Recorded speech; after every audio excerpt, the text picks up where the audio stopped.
Hello student, welcome back to my new video. इस वीडियो में मैं आप सबको कक्षा 10 का गणित का अति महत्वपूर्ण प्रश्न कराने वाला हूं, जो कि आपके लिए काफी महत्वपूर्ण होने वाला है। देखिए, ये क्वेश्चन है कि सिद्ध कीजिए कि करनी में दो एक अपरिमेय संख्या है।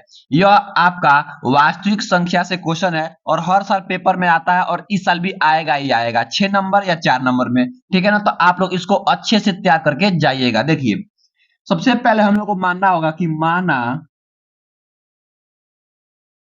करड़ी में दो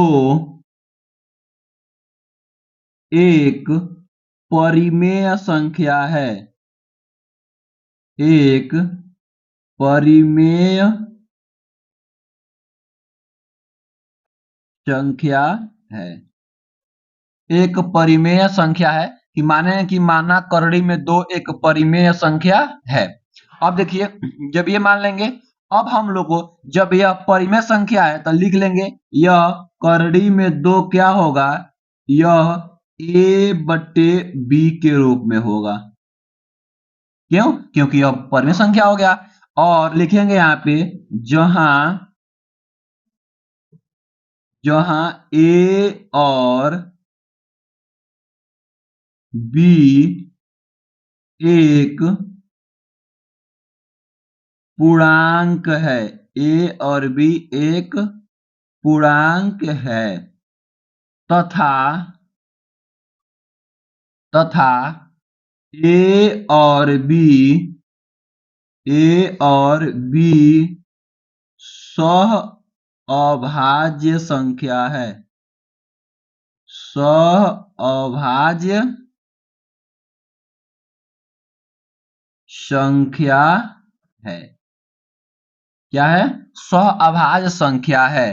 तो जब सह अभाज्य संख्या होगा तो ए और बी केवल केवल एक से ही क्या होगा, एक से ही विभाजित होगा। एक से ही विभाजित होगा। ठीक है? और जहां बी है, आपका जो बी रहेगा वह नॉट इक्वल क्या होगा, जीरो, यानी कि बी जीरो के बराबर नहीं होगा। इतना काम हो गया। अब देखिए, इतना लिखने के बाद से इधर आप लोग काम कीजिएगा। इस बी को इधर भेजेंगे तो बी है इधर भाग में, इधर आएगा तो हो जाएगा आपका गुणा। तो क्या हो जाएगा, करड़ी में दो बी इक्वल टू ए। ठीक है? अब हम कर लेंगे दोनों पक्षों का वर्ग। लिखेंगे क्या, दोनों पक्षों का वर्ग करने पर, दोनों पक्षों का वर्ग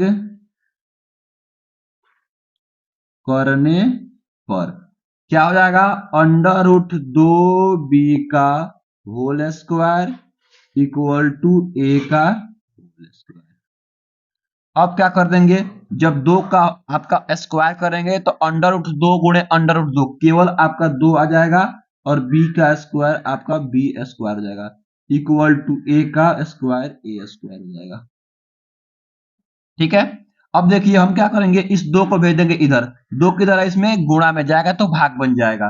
तो B square equal to A square बट्टे आपका दो। इसको मानेंगे फर्स्ट इक्वेशन, यानी कि समीकरण एक।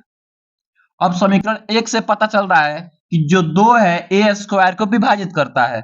लिख देंगे क्या, कि दो ए स्क्वायर को विभाजित करता है। विभाजित करता है। जब दो ए स्क्वायर को विभाजित करता है तो यहां पे दो ए को भी विभाजित करेगा। दो ए को भी विभाजित करेगा। ये बात कैसे, देखिए, जैसे बोल दें कि 5 का स्क्वायर कर दें और बट्टे 5, तो 5 का स्क्वायर आपका 25 बट्टे 5। तो 5 आपको 25 का 25 को विभाजित करेगा। इसका मतलब 5 यहाँ 5 का भी विभाजित करेगा। तो वही बात को यहाँ लिख दिया है कि दो ए स्क्वायर को विभाजित करता है, इसलिए दो ए को भी विभाजित करेगा। ठीक है? अब आगे लिखेंगे कि माना, अगले स्टेप में लिखेंगे माना। आप लोग को ऐसे ही लिखना होगा तभी नंबर मिलेगा। माना a इक्वल टू 2c, इसको मान लेंगे कि a बराबर 2c। जब इसको मान लेंगे तो इसको हम समीकरण नंबर 1 में भर देंगे, तो लिखेंगे क्या, a का मान समीकरण 1 में रखने पर, तो समीकरण 1 में रखने पर तो क्या बन जाएगा, देखिए बी स्क्वायर इक्वल टू ए के जगह पे रख देंगे 2c, तो 2c का होल स्क्वायर और बट्टे क्या है, 2 है तो 2 रख देंगे। अब इसको हम लोग सॉल्व करेंगे, तो बी स्क्वायर इक्वल टू 2 का वर्ग 4 और c का वर्ग c स्क्वायर बटे आपका 2 से कट जाएगा आपका 2 बार में, तो B square equal to 2c square. अब इस 2 को भेज देंगे इधर, तो इधर गुणा में आएगा तो भागा, तो क्या हो जाएगा, C square equal to B square बटे आपका 2।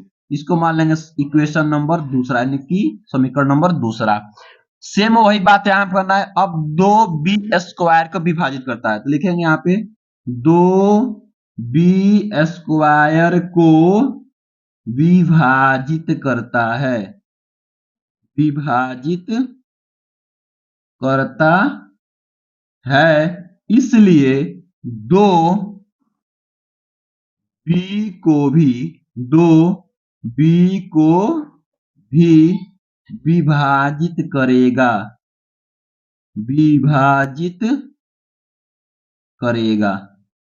ठीक है, अब देखते हैं कि समीकरण 1 और 2 से, समीकरण 1 और 2 से क्या हुआ कि ए और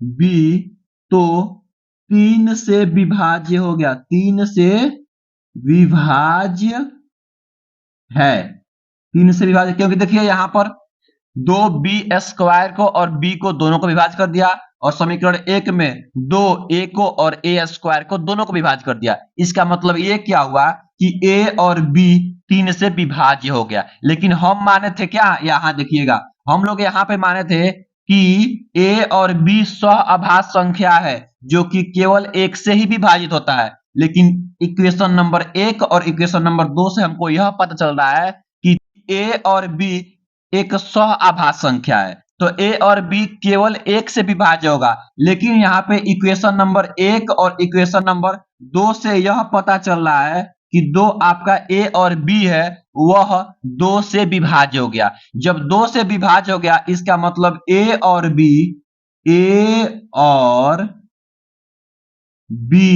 सहअभाज्य संख्या,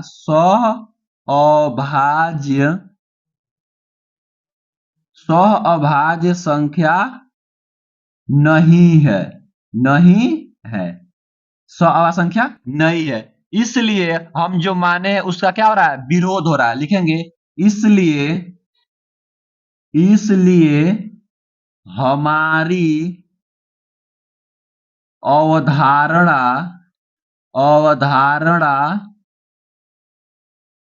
गलत है। अतः करड़ी में 2 एक परिमेय संख्या नहीं है, परिमेय संख्या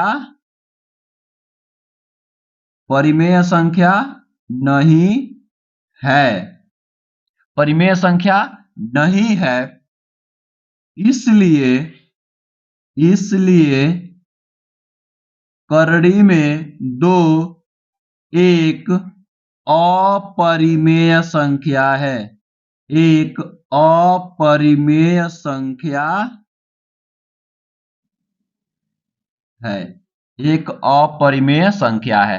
तो ऐसे आप लोगों को तर्क देके लिखना होगा। आई होप, मैं आशा करता हूं कि आप लोगों को यह वीडियो काफी अच्छा लगा होगा। अगर वीडियो अच्छा लगा है तो वीडियो को लाइक कर दीजिए, और आप लोग चैनल पे नए हैं तो चैनल को सब्सक्राइब कर लीजिए, ताकि ऐसा वीडियो आप लोग को हमेशा मिलता रहे। Thank you for watching this video.